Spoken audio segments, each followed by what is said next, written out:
নমস্কার বন্ধুরা, আমি সুমন ব্যাঙ্গালোর থেকে বলছি। আমার এই চ্যানেলে আপনাদের একটা প্রশ্ন বা কমেন্ট আমি মাঝে মধ্যেই দেখতে পাই যে ব্যাঙ্গালোর ভালো নাকি কলকাতা। আর আমার মনে হলো এই বিষয়ে একটা ভিডিও করা যেতে পারে। যেহেতু আপনাদের মধ্যে এই প্রশ্নটা আছে যে ব্যাঙ্গালোর ভালো না কলকাতা, তাহলে একটা ভিডিও করা যাক যেখান থেকে বোঝার চেষ্টা করা যাক যে কোন শহরটা ভালো। আসলে শহর তো দুটোই ভালো, আমার মতে দুটোই ভালো। আবার দুটোরই কিছু কিছু জিনিস কম বেশি আছে, কিছু ব্যাপার খারাপ, কিছু ব্যাপার ভালো, এরকম আছে। তবে মোটের ওপর দুটো শহরই কিন্তু খুবই ভালো। সবার আগে এটা মাথায় রাখবেন, কলকাতা তার একটা দিক আছে যেটা কলকাতার দিকে খুবই ভালো, ব্যাঙ্গালোরে অন্য কিছু আছে যেটা ব্যাঙ্গালোরে খুবই ভালো। ফলে এভাবে আপনি সরাসরি এটা ভালো না ওটা ভালো এটা করতে পারবেন না। তবে চলুন এরকম যে আমি কতগুলো পয়েন্ট করে নিই, তার মধ্যে প্রথম 10টা মানে এই ভিডিওতে প্রথম 10টা পয়েন্ট নিয়ে একটু বলি, যেটা আমার মনে হয় এ ভালো নাকি ও ভালো। তারপরে আপনার জন্য যে পয়েন্টটা বেশি গুরুত্বপূর্ণ সেটি আপনার ভালো লাগবে এবং সেটা সেই হিসাবে আপনার সেই শহরটা বেশি ভালো লাগবে। হতে পারে যে পুজো পার্বণ যদি হয় তাহলে কলকাতা ভালো লাগতে পারে, যদি আপনার ওয়েদার হয় তাহলে হয়তো ব্যাঙ্গালোর ভালো লাগতে পারে। যাই হোক, সেটা আপনি নিজের মতো করে বিচার করে নিতে পারবেন। আমি এই ভিডিওতে মোট 10টা পয়েন্ট বলছি, আর এরপরে না হয় আরও ভিডিও করে সেখানে আরও কিছু পয়েন্ট বলবো, কারণ 10টা পয়েন্টই শেষ নয়, আরও অনেক পয়েন্ট আছে। প্রথম পয়েন্ট, আপনি যখন কলকাতা ছেড়ে বাইরে কোথাও যাবেন তখন আপনার একটা বড় সমস্যা হয়ে দাঁড়াবে যে আপনি বাড়ির বাইরে মানে অনেকটা দূরে চলে যাচ্ছেন। সেটা আপনি ব্যাঙ্গালোর আসুন বা বোম্বে যান বা দিল্লি যান, যেখানেই যান, আপনি যখন কলকাতা থেকে বাইরে চলে যাচ্ছেন তখন কিন্তু খুব তাড়াতাড়ি বাড়িতে যেতে পারছেন না। আপনার বাড়ি যদি কলকাতায় না হয়ে কোনো পশ্চিমবঙ্গের অন্য জায়গাও হয়, যেটা কলকাতা থেকে একটু দূরে, খুব বেশি হলে হয়তো শিলিগুড়ি, সেটাও কিন্তু আপনি রাতে ট্রেনে উঠলে সকালে পৌঁছে যাচ্ছেন। বাড়ির একটা অনুষ্ঠান হলো আপনি কিন্তু চলে যেতে পারছেন, খরচও খুব বেশি হয় না। আর যদি আরও কাছাকাছি হয় তাহলে তো আরও তাড়াতাড়ি যেতে পারেন কম খরচে। কিন্তু আপনি যখন এরকম দূরে চলে আসবেন, ব্যাঙ্গালোরের মতো দূরে, তখন কিন্তু সেটা পারবেন না।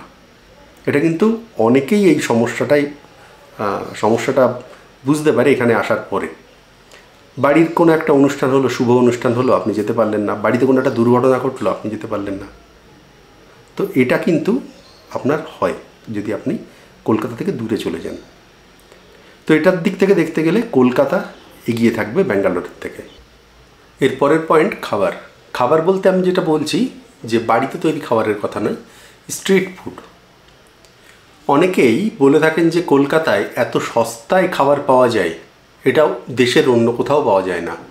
কথাটা হতে পারে সত্যি, কারণ কলকাতায় অনেক কিছুই সস্তা, তো ফলে খাবারটাও হয়তো সস্তায় পাওয়া যেতে পারে, যেটা অন্য দেশের অন্যান্য জায়গায় হয়তো পাওয়া যাবে না। ব্যাঙ্গালোরের তুলনায় তো এটা আমি নিশ্চিত, হ্যাঁ, কলকাতায় সস্তায় পাওয়া যায়। স্বাদের দিক থেকে দেখলে সেটাও খুবই সুস্বাদু হয়।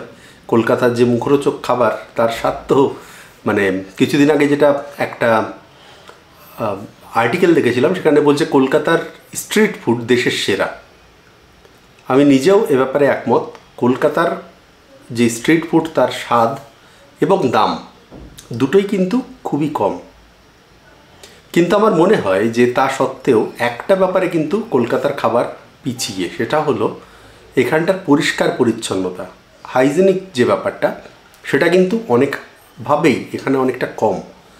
কলকাতার ক্ষেত্রে যেটা হয়, বিশেষ করে এর বাসন বা থালা বাসনগুলো ধোয়ার জন্য যে সমস্ত জল ব্যবহার করা হয়, সেগুলো কিন্তু একেবারেই পরিষ্কার পরিচ্ছন্ন না। রাস্তার পাশে এই যে ছবিগুলি দেখাচ্ছে, এরকম বহু জায়গায় দেখবেন এরকম খুব কম জলে, স্বাভাবিকভাবেই যেটা চোখে পড়ে রাস্তা দিয়ে আপনি যখন যাচ্ছেন কলকাতায়, হয়তো দেখলেন একটা গামলার মধ্যে জল নিয়ে তার মধ্যে সমস্ত বাসন ধুচ্ছে। এবং যে খাবার পরিবেশন করা হচ্ছে, সেই পরিবেশনের পদ্ধতি, এই সমস্ত কিছু মিলে টেস্ট হলেও খাবার কিন্তু হাইজেনিক নয়। অনেক মুখরোচক খাবার, মানে যেগুলি ভাজা জাতীয় খাবারগুলি হয়, চপ হোক বা রোল হোক, এগুলোতে যে তেল ব্যবহার হয় সেটাও কিন্তু স্বাস্থ্যের দিক থেকে খুব একটা ভালো নয়। যদিও তেলের ব্যাপারটা আমি তো বলতে পারছি না যে কলকাতায় কী হয় ব্যাঙ্গালোরে কী হয়, কিন্তু যে হাইজেনিক যে ব্যাপারটা, পরিষ্কার পরিচ্ছন্নতার দিক থেকে কলকাতায় কিন্তু একটা সমস্যা আছে। সেদিকে কিন্তু ব্যাঙ্গালোরের যে খাবারগুলি হয়, এগুলিকে দেখবেন আপনারা যখন খেতে যাবেন কোথাও, সাধারণত একটা প্লেটের পরে হয় একটা কলা পাতা দিচ্ছে বা একটা প্লাস্টিক দিচ্ছে। এবার প্লাস্টিক জিনিসটাও স্বাস্থ্যসম্মত নয়, কিন্তু তবু নোংরার চেয়ে ভালো। সেই হিসাবে আমি বলবো কলকাতার স্বাদের দিক থেকে ভালো, ব্যাঙ্গালোরে কিন্তু পরিষ্কার পরিচ্ছন্নতার দিকে ভালো। আর খাবারের যে বাকি যে জায়গাটা থাকে, যে খাবারের পরে কোনো অসুবিধা হচ্ছে কিনা খাবারটা খাওয়ার পরে, মুখরোচক হলেও খাবার কিন্তু খাওয়ার পরে গ্যাস, অ্যাসিড এই সমস্ত সমস্যাগুলি হয়। সেটা কিন্তু ব্যাঙ্গালোরের যে খাবারগুলি হয়, মূলত ব্যাঙ্গালোরে তেমন হরেক ধরনের মুখরোচক খাবার পাওয়া যায় না। এরা মূলত ইডলি ধোসাগুলোই খায়। ইডলি মানে হলো সেটা হলো ভাপে তৈরি হয়, সেদ্ধ। ধোসা হলে তেলে তৈরি হয়, তেলে হালকা তেলে ভাজা, ডুবো তেলে নয়, মানে ডিপ ফ্রাইড আইটেম নয়। ফলে স্বাস্থ্যকর দিক থেকে ব্যাঙ্গালোরের খাবার যেগুলি পাওয়া যায় স্ট্রিট ফুড তুলনামূলকভাবে ভালো। এক্ষেত্রে আমি বলবো কলকাতা একদিকে ভালো, ব্যাঙ্গালোর একদিকে ভালো। আমি প্রত্যেকটাতে এক একটা করে পয়েন্ট অ্যাড করছি। তো তাহলে প্রথম পার্টে ছিল কলকাতা, সেকেন্ড পার্টে দুটোর মধ্যে সমান। এর পরের যে পয়েন্টটা আসে খেলাধুলো। খেলাধুলো বলতে আমি এখানে বলছি না যে কোন রাজ্য থেকে বা কোন শহর থেকে কতজন ন্যাশনাল লেভেলে কিছু খেলার সুযোগ পাচ্ছে বা IPL ইত্যাদি ইত্যাদি আমি বলছি না। আমি বলছি সাধারণভাবে শরীরচর্চা এবং খেলাধুলো। বাচ্চাদের খেলাধুলো, বড়োদেরও খেলাধুলো হতে পারে, এবং বয়স্কদের শরীরচর্চা বা বড়োদেরও শরীরচর্চার ব্যাপারটা। এক্ষেত্রে আমরা যখন ছোটো ছিলাম আমাদের অনেক খেলার মাঠ ছিল। আমি গ্রামে বড় হয়েছি, তো খেলার মাঠ, দৌড়াদৌড়ি করার জায়গা ছিল, যেটা কলকাতায় আগে কিছুটা হয়তো ছিল, এখন কিন্তু প্রায় নেই।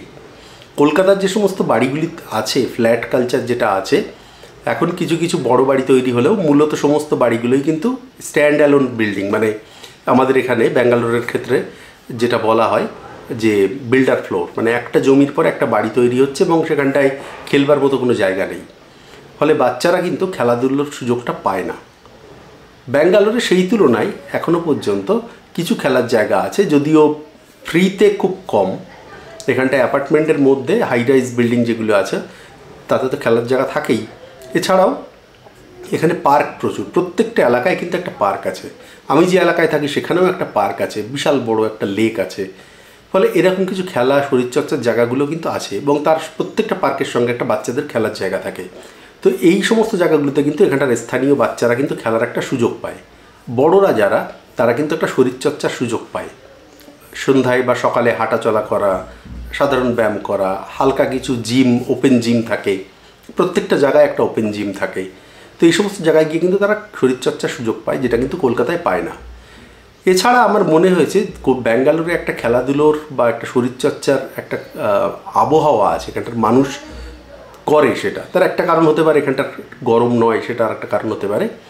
যাই হোক, এখানটার এর জন্যে ব্যাঙ্গালোরে কিন্তু শরীরচর্চার অনেক বেশি নিয়মিত কলকাতার তুলনায়। কলকাতায় আমি দেখেছি আমাদের যে সমস্ত চেনাশোনা মানুষরা আছে তাদের বাচ্চারা অতটা খেলাধুলো করে না, বড়রা তো একেবারেই করে না। খুবই রেয়ার যারা আছে তারা ব্যায়াম করে বা হাঁটাচলা করে, কিন্তু ব্যাঙ্গালোরে এই চলটা অনেকটা বেশি। আর এখানটায় সেরকম পরিবেশটাও আছে, এবং একজনকে দেখে আর একজনের ইচ্ছাটাও হয়। আমার নিজের ক্ষেত্রেও দেখেছি, এখানে হলে যদি হাঁটতে যাচ্ছি মানে ব্যাঙ্গালোরে থাকতে, কলকাতায় যখন যাচ্ছি সেখানটায় 1 মাস থাকলে হয়তো বেশিরভাগ দিনই যাই না, মানে আশেপাশে কাউকে দেখি না, সেই হিসাবেই হয় না। তো এইরকম একটা ব্যাপার এখানটায় আছে। এছাড়া এখানে দেখবেন অনেকে কিন্তু সপ্তাহের শেষে, মানে শনি রবিবার বা ছুটির সময়, তারা কিন্তু সাইকেল নিয়ে বিভিন্ন দিকে চলে যায়, তারা সাইকেলিং করতে অনেক অনেক দূরে পর্যন্ত চলে যায়। এখানটা একটা নন্দীহিল একটা পাহাড় আছে, সেখানেও পর্যন্ত উঠে যায় সাইকেল চালিয়ে, ব্যাঙ্গালোর থেকে প্রায় 60 কিলোমিটার দূরে। এরকম একটা ব্যাপার এখানে আছে। ফলে এক্ষেত্রে আমি বলবো শরীরচর্চা এবং খেলাধুলোর দিক থেকে ব্যাঙ্গালোর কলকাতার থেকে এখন এগিয়ে। নেক্সট আমি যদি বলি, সেটি হলো দূষণ। দূষণ শুনে আপনার মনে হতে পারে ব্যাঙ্গালোরে এত বেশি ট্রাফিক, ফলে দূষণ বেশি হবে, কিন্তু তা কিন্তু নয়। আপনি যদি ওয়েদার ফোরকাস্টে দূষণের মাত্রা দেখেন, দেখবেন কলকাতা কম বেশি 300-350 কাছাকাছি থাকে। এখানটার কলকাতার যে PM 2.5 লেভেল যেটা আছে, যেটা শরীরের জন্য খুবই ক্ষতিকর সেটা।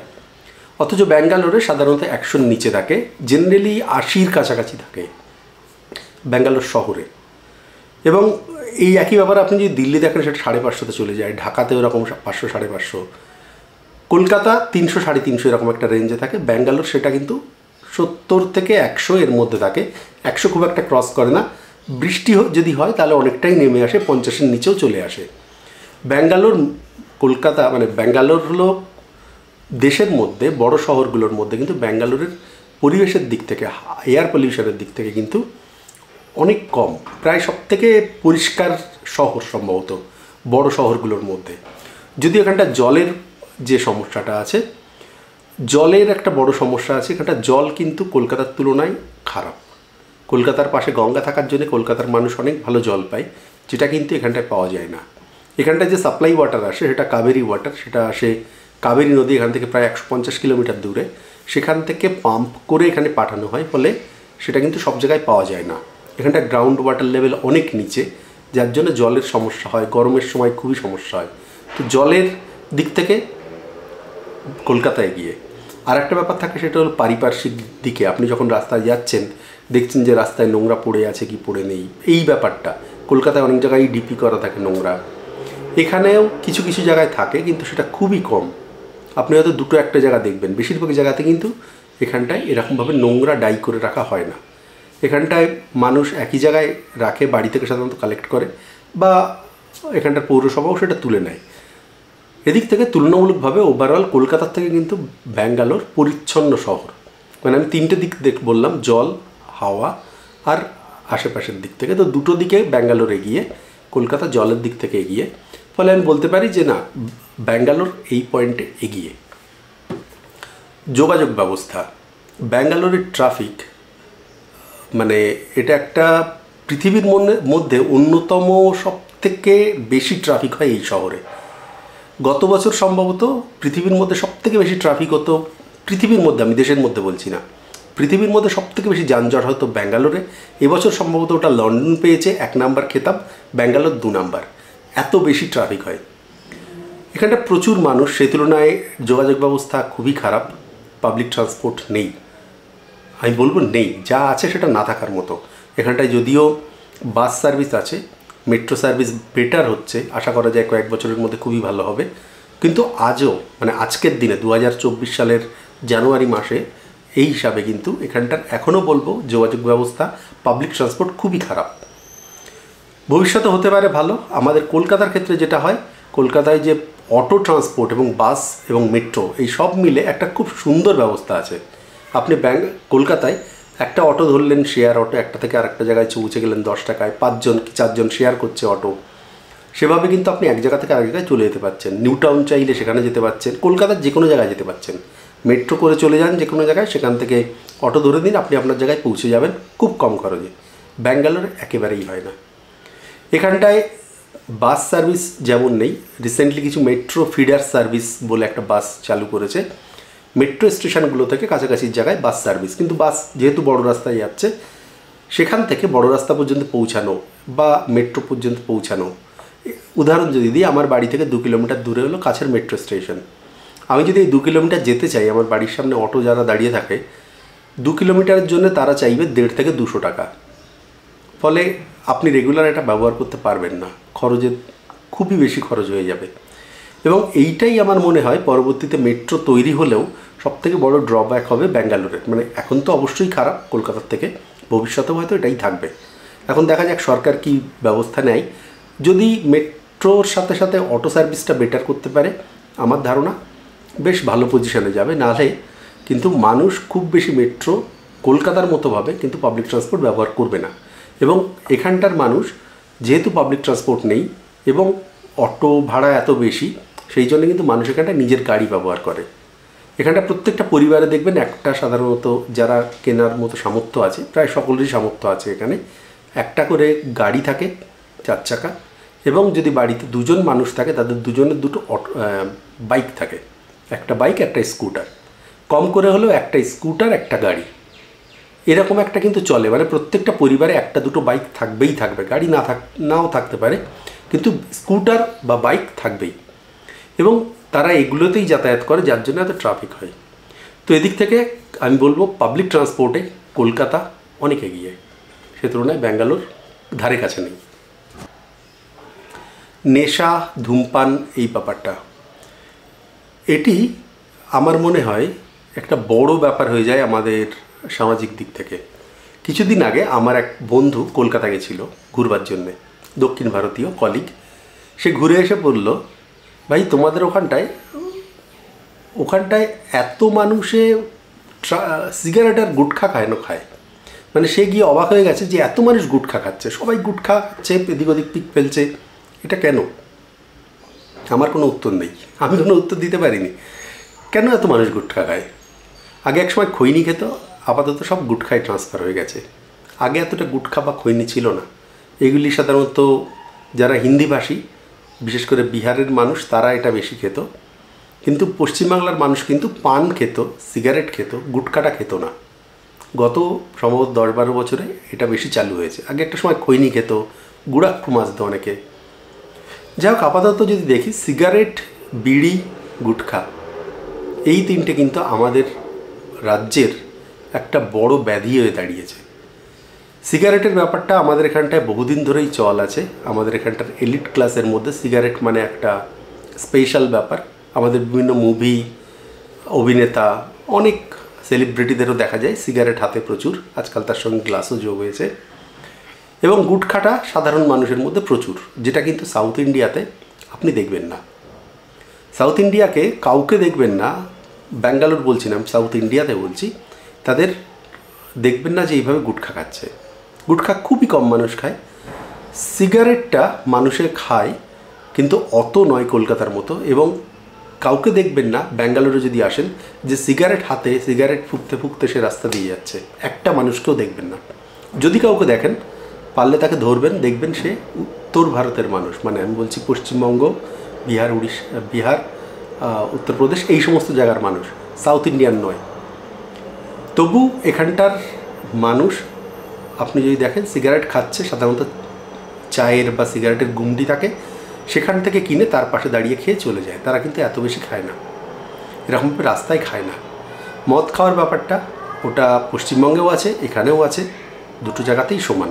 এখানেও আমার আশেপাশেই দেখি 500 মিটারের মধ্যে অন্তত 2-3টে মদের কাউন্টার আছে। ফলে মদের কাউন্টার মানে আপনি কিনে নিয়ে বাড়ি গিয়ে খেতে পারেন, সেরকম বার নয়। এবং আপনি কাউকে দেখবেন না যে কেউ এখানটা মদ খেয়ে রাস্তায় পড়ে আছে, খুব রেয়ার, খুব রেয়ার। মানে আমি গত 8 বছরে হয়তো একজনকে দেখেছি বা দুজনকে দেখেছি যে খেয়ে মদ খেয়ে রাস্তায় পড়ে গেছে। সাধারণভাবে খায়, বাড়িতে বসে খায় এবং রাস্তাঘাটে এরকম কিছু করে না। ফলে আমি সেদিক থেকে বলবো এই সিগারেট, গুটখা, এই সমস্ত খাওয়ার ব্যাপারে কলকাতা বেশি খায়, ব্যাঙ্গালোরের কম। সেই জন্য আমি বলবো ব্যাঙ্গালোর এই বিষয়ে কলকাতার চেয়ে ভালো। নেক্সট যেটা হতে পারে সেটা হলো আমাদের কালচার। কালচার মানে আমি বলছি এখানে গান বাজনা, সংস্কৃতি, এই সমস্তগুলি। দুটি রাজ্যেরই কিন্তু সাংস্কৃতিক দিক থেকে খুবই এগিয়ে, মানে বহু পুরানো সংস্কৃতি এদের আছে। তবে আমি ব্যাপারটাকে ছোট করবার জন্যে, ছোটোভাবে আলোচনা করার জন্য আমি এখানে গান বাজনাটাকেই ধরে নিই। এবং এই ব্যাপারে কিন্তু যদি আমি গান বাজনা দেখি, তাহলে আমার মনে হয় কলকাতা ব্যাঙ্গালোর থেকে অনেকটা ভালো অবস্থায় আছে। আজ থেকে না, গত 50 বছর ধরেই সম্ভবত এরকমই আছে। হতে পারে প্রবাসী বাঙালি কেউ, বা হতে পারে কলকাতায় বসবাসকারী, তারা কিন্তু মানে বাঙালিরা কিন্তু ইন্ডিয়ার গানের জগৎ সবসময়ই ভীষণভাবে তাদের নিজেদের কন্ট্রোলে রেখেছে। আপনি ধরুন হেমন্ত মুখোপাধ্যায়ের সময়, ধরুন মান্না দে, কিশোর কুমার, বা এখনকার সময়ে যদি দেখেন অরিজিৎ সিং,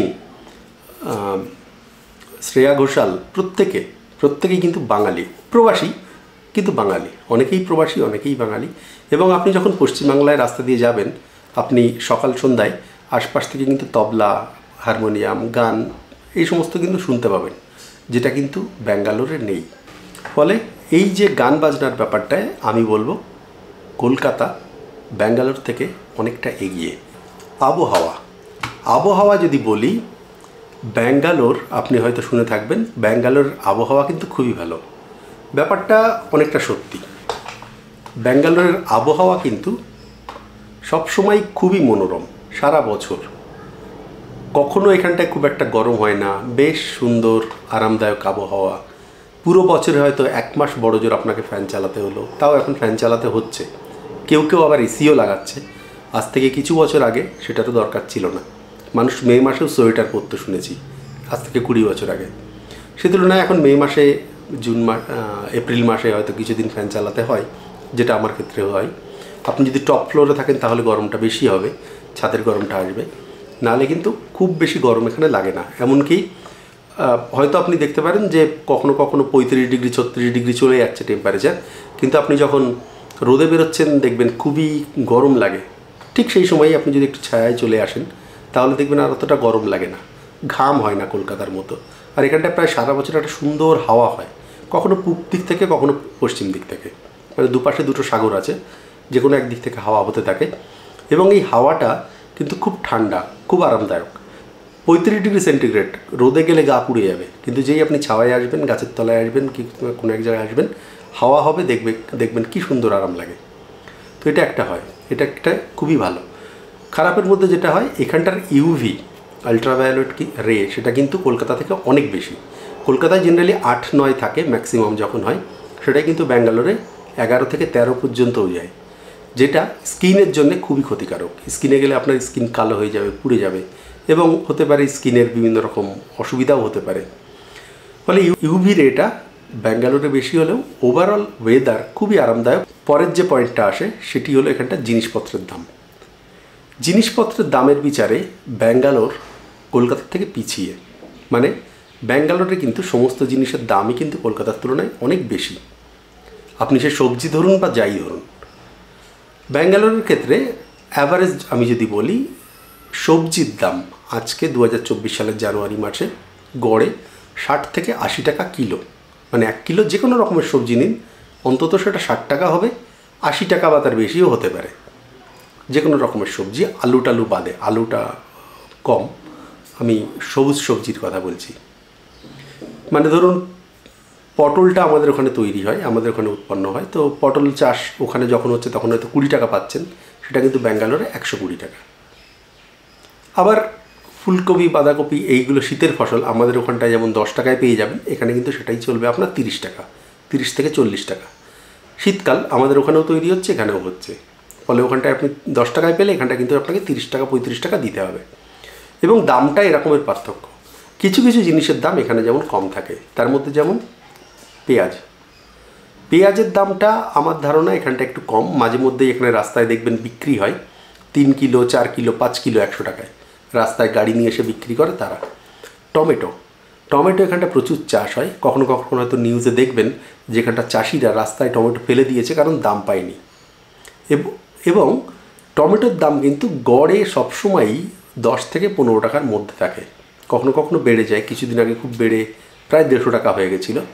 এখানটার মানুষ টমেটো প্রচুর খায় এবং টমেটোর দামটাও কম থাকে, টমেটো উৎপন্নও হয় খুব বেশি।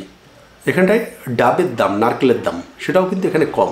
25-30 টাকায় আপনি নারকেল পেয়ে যাবেন, ডাবও আপনি 25 না 30 থেকে 50 টাকার মধ্যে পেয়ে যাবেন। জায়গা হিসাবে দাম কম বেশি হয়, কিন্তু পাওয়া যায়। কিন্তু যদি ওভারঅল বলি, ওভারঅল কিন্তু আমার মনে হয় কলকাতার তুলনায় এখানে জিনিসপত্রের দাম ডাবল। এই টাইপের কাঁচা সবজি বা মাছ বা অন্যান্য মাছ, রুই কাতলাটার দামটা একটু কম থাকে এখানে। ওভারঅল দাম বেশি, সে কারণে আমি বলবো কলকাতা দামের ব্যাপারে, কাঁচামালের ব্যাপারে কলকাতা বেট। এর পরের পয়েন্ট এবং শেষ পয়েন্ট, সেটা হলো কাজের সুযোগ। কাজের সুযোগ বলাতে আপনি হয়তো একবারেই ভাববেন, আরে কলকাতাকে আমি কেন আনবো, কলকাতায় তো এখন কাজই নেই, সবই তো ব্যাঙ্গালোরে এত বেশি কাজ। কিন্তু এখানে একটা কিন্তু আছে, ব্যাঙ্গালোরে কাজের সুযোগ বেশি, যদিও সেটা সবার জন্য নয়। কলকাতাতে কাজের যে ভ্যারাইটি আছে, আপনি যে কোনো মানুষের জন্য কিন্তু সেখানটা কাজের সুযোগ আছে, কারণ কলকাতার কলকারখানা অনেক বেশি, ছোট শিল্প আছে, কলকাতা পোর্ট আছে, অনেক অনুসারী শিল্প আছে, মানে কলকাতায় সবার জন্য একটা কাজের সুযোগ আছে, যেটা কিন্তু ব্যাঙ্গালোরে নেই। ব্যাঙ্গালোরে আইটি আছে, এবং এখানটায় আইটি রিলেটেড যে সমস্ত কোম্পানিগুলো, সেখানে চাকরি পাওয়ার মতো কাজ আছে, অর্থাৎ শিক্ষিত মানুষের জন্য কাজের সুযোগ ব্যাঙ্গালোরে বেশি। হাতের কাজ জানা কাজের সুযোগ কিন্তু ব্যাঙ্গালোরে অতটা নেই কলকাতার মতো। ব্যাঙ্গালোরে খুব আইটির বাইরে বেশ বড় কোম্পানি যেগুলিও আছে, সেগুলোও কিন্তু মোটামুটি শিক্ষিত মানুষের জন্যে। এখানে কিন্তু কলকাতার মতো কাপড়ের কারখানা নেই, মানে কলকাতায় কাপড় ইন্ডাস্ট্রি যতটা বড় সেটা নেই, জুট ইন্ডাস্ট্রি নেই, এবং এই জাতীয় প্রচুর কাজ আছে যেটা কিন্তু কলকাতায় আছে কিন্তু ব্যাঙ্গালোরে নেই। ফলে এক্ষেত্রে আপনি যদি কখনো ভাবেন যে ব্যাঙ্গালোরে আসবেন, মাথায় রাখবেন ব্যাঙ্গালোর ভালো লেখাপড়া জানা মানুষের জন্যে, সবার জন্যে নয়। আর এখানটায় লেখাপড়া জানা মানুষের চাকরির ফলে এখানটার আয়টা অনেকটা বেশি। আইটি যেহেতু বিদেশের কাজ বেশি হয়, যে কারণে এখানটা চাকরির বেতনটা বেশি, ফলে খরচ বেশি। অন্যান্য যারা অনুসারী শিল্প আছে তাদের ক্ষেত্রেও কিন্তু বেতনটা বেশি। অনুসারী শিল্প মানে ধরুন আইটি যে যখন কেউ কাজ করতে আসছে তারা থাকছে, মানে এখানটায় ফ্ল্যাট বাড়ি এগুলো বিক্রি হচ্ছে, ফলে সেটার একটা শিল্প আছে। যারা থাকছে তাদের ছেলেমেয়েরা স্কুলে যাচ্ছে, তাদের স্কুলের ব্যবসাটা আছে। তো এইভাবে এই রকম আনুষঙ্গিক জিনিসগুলি আছে এবং সমস্ত কিছুই দামি। ফলে আপনি যদি শিক্ষিত হন, আমি বলবো ব্যাঙ্গালোর বেটার কলকাতার তুলনায় এই মুহূর্তে। তবে কলকাতাকে অত পিছিয়ে রাখারও দরকার নেই। আমি কতগুলো তথ্য দিই, আমি যেটা নোট নিয়েছি।